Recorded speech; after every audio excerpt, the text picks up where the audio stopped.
Hi everybody, and welcome to my Rogue Fitness Vertical Plate Tree 2.0 unboxing and assembly video. I have a little bit of a review at the end.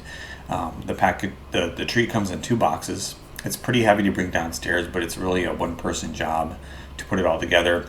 It took me about 23 minutes. I could have gone faster with a good socket wrench set. I don't have a big enough socket on a few of the bolts. It's pretty heavy duty, so I had to use a manual wrench. All in all, pretty easy to put together. Like I said, 23 minutes.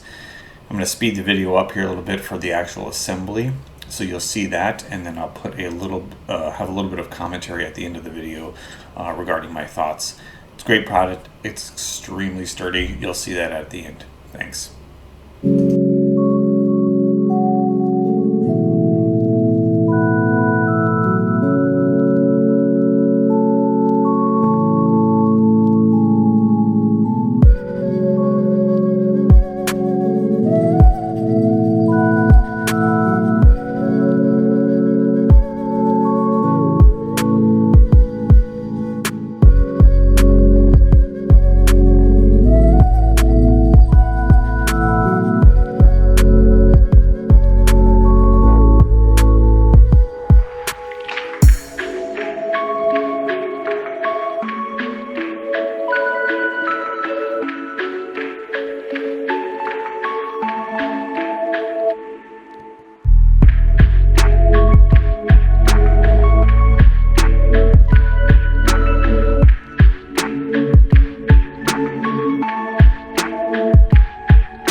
Okay, so here is the finished product.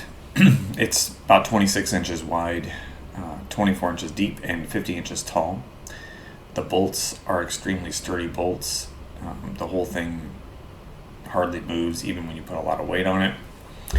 I think these bolts could actually be used in a power rack based on some of the other stuff I've seen on Rogue's site. Here it is, fully racked with all the weights I have. I've changed things around since I first put this together to move the 45-pound plates all on one side away from where I have my Zwifting station set up, which you'll see a picture of that in just a moment. All in all, though, this thing is extremely sturdy. It does not take up very much room. When I shake it, it hardly moves. I don't think I'm coming anywhere close to the capacity of this tree, and I think as of now I have probably over 400 pounds of plates on the tree. Has little holes where you can put additional branches for change plates and things like that. I'm probably not going to use that because it's really not that hard to take plates on and off while you're working out. So I'm really happy with this. Very small footprint, very sturdy, very good product. I would highly recommend it. Here's a picture of what things look like now. I bought some Valor Fitness BD2 bench press stands and put them next to it, so the whole thing fits in a pretty compact area, and it's pretty nice for a home gym. Let me know what you think, but overall I think this product is fantastic. Have a good day.